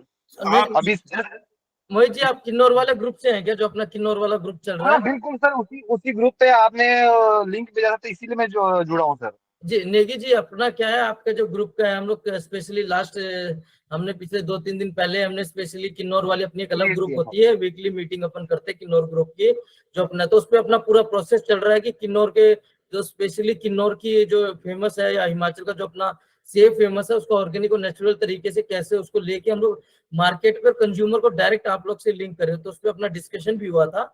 और अपना, क्योंकि जो देखिए आप लोग के पास, जैसे अगर हम बात करें तो आज के टाइम पे GI टैग या फिर कुछ एक स्पेसिफिक लोकेशन की क्रॉप्स है, तो आपके पास जो सबसे बड़ी अच्छी चीज है कि आपकी किन्नौर की सेब है, वो किन्नौर के नाम से ही पूरे दुनिया में ऑलरेडी मार्केट हो रखा है, बस उसको एक बार रीमार्केट करना है। और यस क्वालिटी में यस। मैंने उस दिन भी आपसे एक ही चीज डिस्कस की थी कि आप क्वालिटी की श्योरिटी रखना, क्वालिटी में 19-20 नहीं होना चाहिए। मैं ये नहीं कह रहा कि 19-20, 20 का मतलब 20, 19 भी नहीं होना चाहिए, ना 21 होना चाहिए। 20 का मतलब था 20 जो है 100% वही क्वालिटी, हमको सेम क्वालिटी मेंटेन करके, पूरा क्वालिटी कंट्रोल करके अगर हम मार्केट में उतरते हैं अपने प्रोड्यूस को, किन्नौर की सेब को लेके, तो मुझे भरोसा है कि अपना मार्केट 1-2 साल के अंदर अंदर इतना अच्छा डेवलप हो जाएगा कि हम लोग ऑनलाइन ऑर्डर लेके वहीं से डिस्पैच कर दिया करेंगे किन्नौर से। सर जैसे ये बात के लिए मैं आपकी बात को एग्री कर रहा हूँ, जी बट जैसे हमारे देखो सर, वही बात फिर से मैं रिपीट करना चाहूंगा कि जी पेस्टिसाइड और इंसेक्टिसाइड्स हम बहुत कम यूज करते हैं, बट जो मार्केट की, अगर जो डेवलप की बात की आपने सर, जी लास्ट 2 साल बाद ये होगा, बट अभी भी जैसे अगर हम देखते हैं कि रोडू बेल्ट हो गया, जैसे शिमला बेल्ट का हो गया, तो वहां पे पेस्टिसाइड से लेके हर चीज, मतलब कि क्वालिटी तो उसको मैटर करता है सर। हम्म। आप एक काम कर हमारे सकते हैं जी, अपन एक काम और कर सकते हैं, कुछ ऐसी चीजें होती है, कुछ ऐसे कंट्रीज की होती है जिसमें वो लोग पेस्टिसाइड रेसिड्यू की टेस्टिंग करके लेते हैं कि उनके नॉर्म्स होते हैं कि ये रेसिड्यू नहीं होना चाहिए, इतनी लिमिट में नहीं होना चाहिए। अगर अपना उसमें फॉल करता है, अपने अगर उसमें मिलता है तो अपन वहाँ उस पर काम कर सकते हैं। क्योंकि सर डॉक्टर वैस परमार यूनिवर्सिटी से मेरी स्टडी हुई है सर, जी तो मतलब कि सर हमारी क्वालिटी अच्छी होती है, नो डाउट। बट जो फार्मर को जो मतलब कि प्राइस मिलना चाहिए कह लो सर, या कुछ भी कह लो। जैसे अभी बात हो रही थी कि डॉक्टर साहब ने कहा था कि मैं पहले 6 आम लेता था, अब 2 आम लेके वो डाइजेस्ट नहीं हो पा रहा है ना। तो वही चीज सर कि फार्मर उस तरफ को ही जा रहा है सर, कि वो उसको नहीं देखता है कि सर क्वालिटी अच्छी है और क्वालिटी बेटर है या खराब है। नहीं, इस पे हम लोग को सबको मिलके काम करना पड़ेगा निकी जी, और इसीलिए हमने आपके ग्रुप के साथ स्पेशली हम लोग एक आपके ग्रुप की एक स्पेशली किन्नौर के एप्पल के ऊपर अपन मीटिंग भी करते रहते हैं, और अपना उस पर फोकस है कि किन्नौर के एप्पल को अपन नेशनली, पहले तो नेशनली उसको एक आइडेंटिटी दे और नेशनली उसका मार्केट कवर करे पहले। दूसरी चीज मैं आप लोगों को बताना चाह रहा हूँ कि जो ऑर्गेनिक नेचुरल फार्मिंग जो प्रोडक्शन हम लोगों का है, ये इसका केमिकल से बहुत कम होता है। तो ध्यान ये रखें कि पहले ही साल इतना प्राइस ना बढ़ा दें जिससे बेचने में प्रॉब्लम हो। आपको थोड़ा सा फायदा लीजिए, क्योंकि केमिकल में ज्यादा कास्ट लगती है। जहाँ पे आप नेचुरल फार्मिंग, ऑर्गेनिक फार्मिंग करते हैं, अपना ही इनपुट प्रोडक्शन करते हैं, वहाँ पे कास्ट कम होती है। तो उसी हिसाब से अपना जो प्रोड्यूस है उसकी भी कास्ट थोड़ा सा कम रखने की कोशिश करें, जिससे उसका सेल बढ़े और फिर धीरे धीरे उसको बढ़ाते जाए। जी डॉक्टर साहब, और किसी का कोई प्रश्न है? डॉक्टर अजय सिंह सर कुछ पूछना चाह रहे हैं या बोलना चाह रहे हैं? डॉक्टर अजय सिंह राजपूत है, और मुझे बड़ी प्रसन्नता हो रही है सिंह आर के पाठक साहब दिख रहे हैं after a long time. I am happy. और यादव साहब, आई एम हैप्पी। आपसे जब नॉर्थ ईस्ट में थे तो मेरी मुलाकात हुई थी। मैं यहाँ भारत सरकार में कृषि मंत्रालय में रीजनल डायरेक्टर हूँ, क्षेत्रीय जैविक एवं प्राकृतिक खेती के अंदर भारत सरकार कृषि मंत्रालय नागपुर में हूँ। तो डॉक्टर श्रीनिवास जी से मेरी बात हुई, उन्होंने शेयर किया था एक ग्रुप में हम लोगों का ऑर्गेनिक फार्मिंग का जो ग्रुप है, when I was posted in Bhubaneswar. तो आप लोगों से मिलके और ये बड़ा अच्छा लग रहा है मुझे कि थोड़ा जो डॉक्टर साहब ने कहा, मुझे उससे मैं पूरी तरह से सहमत हूँ कि इमीडिएटली बहुत ज्यादा प्राइस नहीं बढ़ाना चाहिए, और नहीं तो फिर वो हमारा जो प्रयास है जो वो आप प्रीमियम प्राइस लेके करो। और सर्टिफिकेशन से रिलेटेड अगर आपका कोई सपोर्ट चाहिए तो हमारा भुवनेश्वर में भी सेंटर है, और हमारा नागपुर वाला सेंटर भी हम लोग सपोर्ट करेंगे। I am happy to see doctor R K Pathak और यादव साहब, आपको मिलके बड़ी खुशी हो रही है। और फार्मर से ये जो यंग जो किन्नौर के जो हैं उनको भी मैं धन्यवाद देता हूँ। नीरज क्या नाम है आपका? नीरज प्रजापति। हाँ, बधाई हो आपको, बहुत बहुत शुभकामनाएं। और आज तो एक्चुअली हमारा ऑफ था और मुझे just I got the information and discuss with doctor P Srinivas ji, जो भुवनेश्वर में है उड़ीसा में। वो शायद जुड़े होंगे, ही इज लिसनिंग और नॉट। एक्चुअली मैं एक और चीज बताना चाहता हूँ हमारे सभी पार्टिसिपेंट्स को। अभी रिसेंटली 2 दिन पहले हमारी जो हम लोग ऑर्गेनिक के लिए प्रयास कर रहे हैं, साइकिल यात्रा हुआ, ये हम लोग जो मीटिंग्स करा रहे हैं, इसके लिए हमारे जो माननीय प्रधानमंत्री जी हैं उनके रिकमेंडेशन पे, और हमारे जो पीएम ऑफिस है उनके रिकमेंडेशन, हमारे जो माननीय कृषि मंत्री जी हैं नरेंद्र सिंह तोमर जी, उनके द्वारा हमें प्रस्तुति पत्र भी प्राप्त हुआ है हमारी इस जैविक यात्रा को लेके। तो ये हमारे लिए एक प्लस पॉइंट है, और हम लोग को और एनर्जी मिलती है, हम सब मिलके इसको और अच्छे से आगे लेके जाएं। और डॉक्टर साहब, जैसे आपने बताया कि ये हमारे लिए भी किसानों के लिए जो ऑर्गेनिक सर्टिफिकेशन से रिलेटेड इशू है, तो वो आप उस चीज को बहुत अच्छे से हमारे किसान भाइयों को गाइड करते रहते हैं और करते रहेंगे। हमें विश्वास भी है, भरोसा भी है सर। बिल्कुल, हमेशा I am son of a farmer, मैं किसान का ही बेटा हूँ। मुझे लगता है कि किसानों की जो है अभी हार्टिकल्चर और एग्रो फॉरेस्ट्री में बड़ा स्कोप है, और आप लोग थोड़ा सा जाइए। और आई थिंक पाठक जी कुछ कहना चाह रहे हैं, उनकी आवाज में अनम्यूट नहीं कर पा रहे हैं। डॉक्टर साहब अनम्यूट करिए। पाठक सर, आपका माइक म्यूट है, उसमें नीचे में माइक ऑप्शन है, अनम्यूट कीजिए। प्रजापति जी, डॉक्टर साहब, मेरा एक छोटा सा विमर्श है आपके साथ में, विचार विमर्श। अभी जो हमारा हॉर्टिकल्चर डिपार्टमेंट है लखनऊ में, जी उन्होंने मैंगो में कैनोपी का इस्तेमाल किया है और उसके उनको अच्छे रिजल्ट मिले हैं। अभी मेरी agriculture production commissioner Uttar Pradesh से बात हो रही थी। कैनोपी समझ रहे होंगे, वो थैली सी लगा देते हैं आम के, है ना? जी कैनोपी नहीं, उसको बैगिंग बोलते हैं, बैगिंग। बैगिन, हाँ बैगिंग, कैनोपी तो उसका वो होगा एरिया। ठीक है। तो बैगिन जो किया है, बैगिन, तो बैगिन के बहुत अच्छे रिजल्ट वो बता रहे थे। एक राज्य स्तरीय किसान गोष्ठी हुई थी लखनऊ में, तो बता रहे थे कि बैगिन के बहुत अच्छे रिजल्ट रहे हैं मैंगो में। तो क्या बैगिन को हमें और चीजों में और फलों में भी लेकर के आना चाहिए? जैसे मैं एप्पल की बात करूं या there are so many other fruits, तो उसमें बैगिन का आप रिकमेंड करेंगे बैगिन को और फलों में? जितने भी फल सिंगल रखते हैं, एक हम्म, जैसे जामुन आंवला छोड़ करके, बेल छोड़ करके, जैसे आम अमरूद है, केला है, इसमें सब बैगिंग हो रही है। बहुत सारे लोग कर रहे हैं। बैगिंग करने से बहुत सारा फायदा है। इसमें कीड़े बीमारियों का प्रकोप नहीं होता, क्वालिटी आती है, अच्छा कलर डेवलपमेंट होता है। तो बैगिंग तो हम लोग पिछले, आज की टेक्नोलॉजी नहीं है, ये 40 साल पुरानी टेक्नोलॉजी है। कुछ किसान करते हैं, कुछ नहीं करते हैं, लेकिन हम लोग बहुत इसको प्रमोट करते आए हैं कि बैगिंग करेंगे तो आपको फायदा ज्यादा मिलेगा, इसकी कास्ट ज्यादा मिलती है, साफ सुथरा आम या फल दिखता है, उसको लोग अच्छे दामों पे खरीदते हैं। प्रोफेसर डीपी सर, मैं इसको ऐड करना चाहता हूँ। मैं CISH में गया था, वहाँ पे कंचन सर हैं जिन्होंने इसके ऊपर अमरूद के ऊपर और इन सब के ऊपर देखा। मैंने बहुत अच्छा, वो मैंने खुद देखा और खुद तोड़ के भी वहां से खाया हुआ है, यूज किया हुआ है।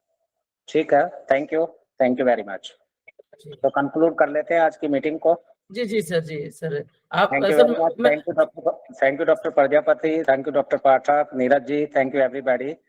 सर मैं चाहता हूँ इसको कंक्लूड भी आप ही करें, थोड़ा वोट ऑफ थैंक्स आपका कैसा है ना? कैसा एक्सपीरियंस रहा आपका? बस मैं ऑर्गेनिक और नेचुरल फार्मिंग में कुछ आपके काम आ सकता हूँ, कुछ ऐसी टेक्नोलॉजी आपको दे सकता हूँ जिससे आप अपनी नेचुरल या ऑर्गेनिक फार्मिंग की इनपुट कॉस्ट, काफी तो इनपुट कॉस्ट हम घटा लेते हैं केमिकल फर्टिलाइजर यूज ना करके। अगर हम जैविक या ऑर्गेनिक फार्मिंग करते हैं तो मोर देन 80% तो इनपुट कॉस्ट वहां से कम हो जाएगी। मेरा ऐसा मानना है 80% इनपुट कॉस्ट तो कम हो ही जाएगी ना, अगर हम नेचुरल या ऑर्गेनिक फार्मिंग पाते हैं। डॉक्टर प्रजापति जी, जी श्योर सर। जी। और बाकी जो इनपुट कॉस्ट है उसको मैं कुछ टेक्नोलॉजी दे करके, है ना, उसमें कहीं आपके काम आ सकता हूँ। I have innovated more than 35 technology for pre harvest and post harvest activities in agriculture, horticulture, medicinal and aromatic crop cultivation, primary processing and value addition. बहुत सारी टेक्नोलॉजी मैंने डेवलप की है, उससे भी आप किसान काफी इनपुट कॉस्ट घटा सकता है।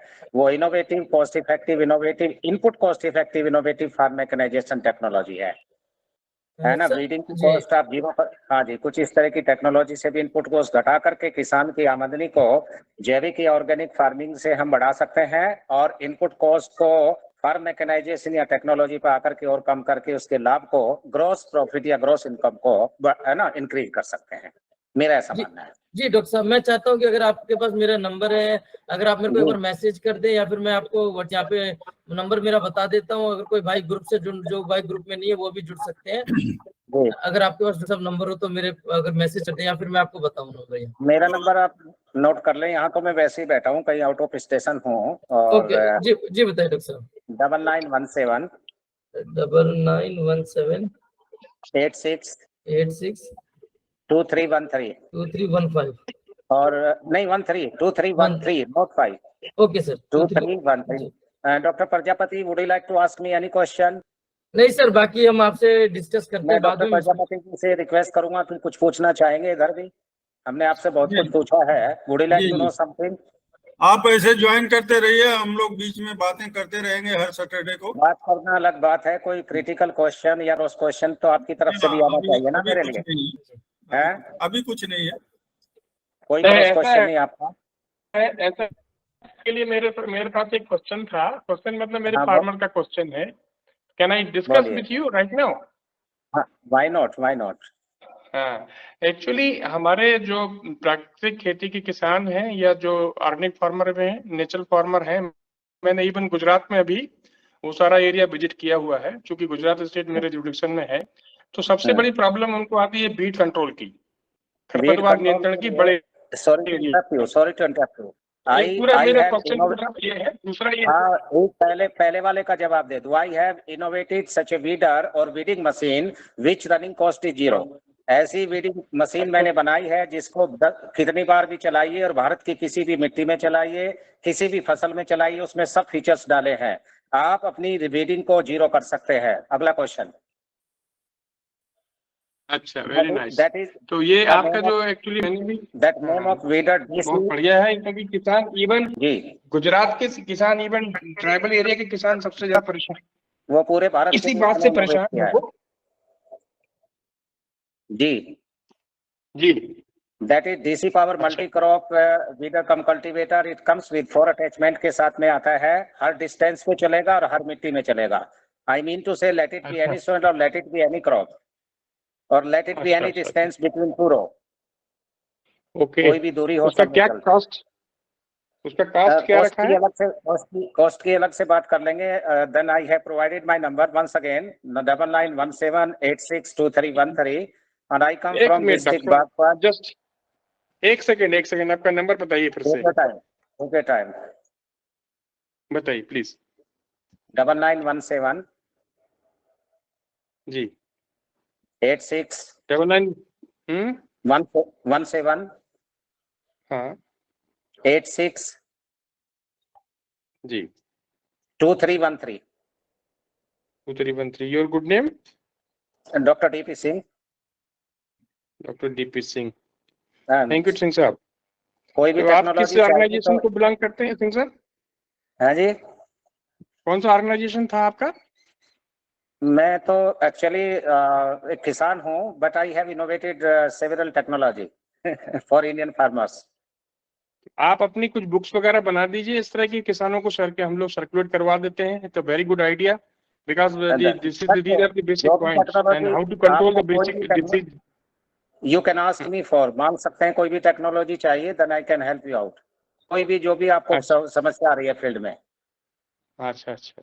हाँ, और फिर हम लोग आपके साथ में कुछ पर्टिकुलर क्रॉप्स को लेके उनके जो नेचुरल पैकेज ऑफ प्रैक्टिस भी बात कर लेंगे हम आपसे। आपका नंबर है मेरे पास। अब यहाँ डॉक्टर प्रजापति जी बैठे हैं और वो हॉर्टिकल्चर में हैं, तो हल्दी और अदरक हॉर्टिकल्चर में भी आती है, मेडिसिनल में भी आती है, स्पाइसेस क्रॉप में भी आती है।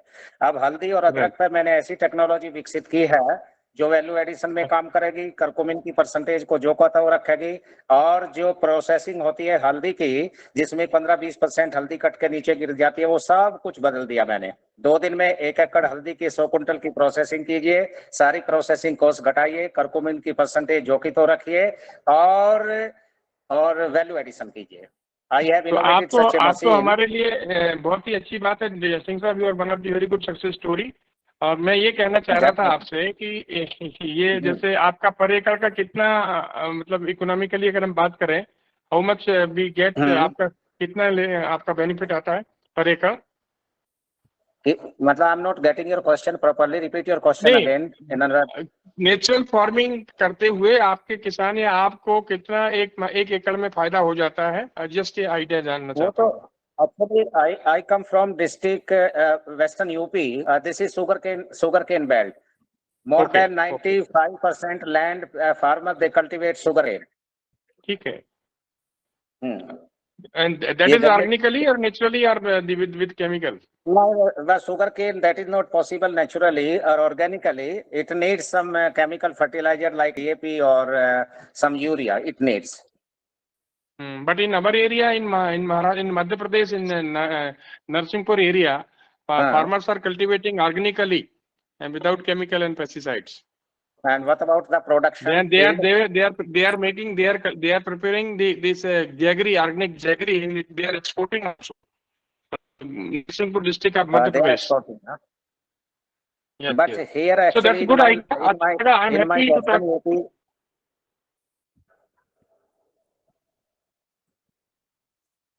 Okay, Dr. Thank you very much for your all this innovative ideas, and we'll be in contact. Prajapati ji आपका बहुत बहुत धन्यवाद। Thank you. विशाल गोयल जी कुछ पूछना चाह रहे थे, फिर हम इसको कंक्लूड कर लेते हैं जल्दी से। डॉक्टर साहब अगर ये टेक्नोलॉजी अगर ग्रुप में है तो शेयर करे रहे तो सबको फायदा हो जाएगा। हाँ हाँ, मैं शेयर कर दूंगा, इसी ग्रुप पे शेयर कर दूंगा, प्लीज, थैंक करता यू। भी रहता हूँ। एक्चुअली मैं डॉक्टर साहब एक और बात आपसे कह रहा था, हमारे यादव साहब भी हैं, हमारे यहाँ पर कुछ और नई टेक्नोलॉजी आ गई मल्टी क्रॉपिंग की, मल्टी लेयर, जैसे आकाश चौरसिया वगैरह हमारे सागर मध्य प्रदेश के हैं, और उनका जो आउटपुट है वो पर एकड़ का मैं पूछ रहा था आपसे, तो 8 लाख से 10 लाख बताते हैं।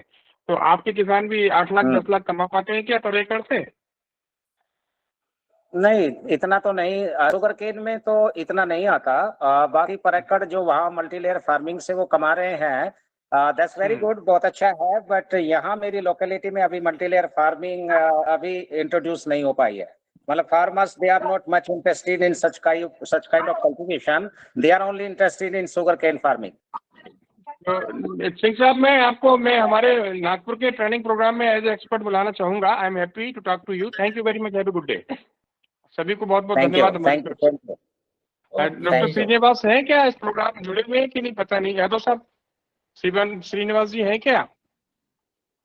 सर शायद नहीं है। संदीप सैनी जी कुछ कहना चाह रहे हैं क्या? संदीप सैनी जी, संदीप सैनी जी हैंड रेज हुआ आपका।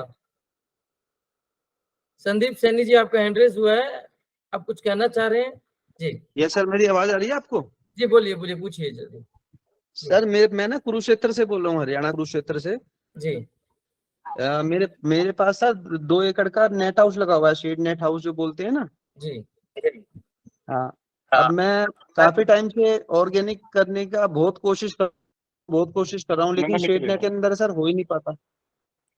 आप इसके लिए ना चाहे तो आपके पास मेरा नंबर हो, आप मेरे से कांटेक्ट कीजिए। मैं हरियाणा से हूँ, मैं गोहाना से हूँ। मैं आपकी जितनी मदद है मैं आपकी पूरी मदद करूंगा। कैसे हम इसको केमिकल को कम करके अपन थोड़ा सा गुड एग्रीकल्चर प्रैक्टिस की तरफ शिफ्ट करें, ताकि आपकी प्रोडक्शन भी थोड़ी सी मेंटेन रहे और केमिकल का इफेक्ट भी कम आए।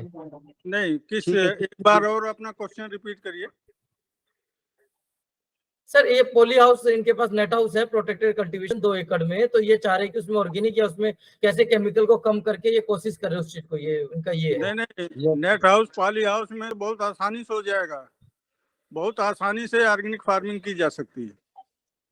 अच्छा सर, हो ही नहीं पाता, इंसेक्ट को उसके अंदर कम हो ही नहीं पाता। आप अभी ग्रुप में मैं अपना नंबर शेयर करूंगा, तो आप डिटेल में बात कर लीजिएगा। ठीक है सर, ठीक है, मैं बात कर लूंगा। मैं नीरज जी को तो टाइम टू टाइम फॉलो करता हूँ, हमेशा पढ़ता हूँ, इनकी जो पोस्ट है सुनता रहता हूँ उनको। जी अंजलि, धन्यवाद। अंजलि सिंधे जी कुछ। जी जी। अब इसको इस टॉक को यहीं कंक्लूड किया जाए। बस एक लास्ट क्वेश्चन ले लेते हैं। अंजलि सिंधे जी कुछ कहना चाह रही है, बस फिर इसका बिल्कुल लास्ट क्वेश्चन। सर मैं नरेश सिंधे बात कर रहा हूँ महाराष्ट्र से। जी सर, अभी डॉक्टर साहब ने बताया कि टर्मरिक पे मैं बहुत ज्यादा हेल्प कर सकता हूँ, क्योंकि हमारे डिस्ट्रिक्ट में टर्मरिक बहुत बड़े पैमाने पे उगाई जाती है, और मैं 11 साल से ऑर्गेनिक टर्मरिक उगाता हूँ और सोलर ड्राइंग करके पाउडर करके बेचता हूँ। अगर उनकी गाइडेंस मिले तो हमारे वास्ते बहुत अच्छा होगा। डेफिनेटली मैं आपको ये बता देना चाहूंगा कि जिस मेथड से आप हल्दी की प्रोसेसिंग करते हैं, 1 एकड़ का प्रोडक्शन की प्रोसेसिंग करने में आपको 10 से 12 या 15 दिन लगते हैं। पहली बात, जो टेक्नोलॉजी और जो मेथडोलॉजी मैं दूंगा उससे 2 दिन में 1 एकड़ की प्रोडक्शन की प्रोसेसिंग हो जाएगी। नंबर 2, आपका जो कन्वेंशनल मेथड और ट्रेडिशनल मेथड ऑफ प्रोसेसिंग है उसमें 10 से 12% हल्दी या तो हवा में उड़ जाती है या कट के नीचे गिर जाती है। जो मेथडोलॉजी, जो टेक्नोलॉजी मैं दूंगा उससे कोई फीलिंग लॉस नहीं होगा। जिस मेथड से आप प्रोसेसिंग करते हैं 5 से 5.5% वाली हल्दी की वैरायटी में प्रोसेसिंग करने के बाद 2.5% करकुमिन रह जाता है, जो हल्दी का मेन इंग्रेडिएंट होता है।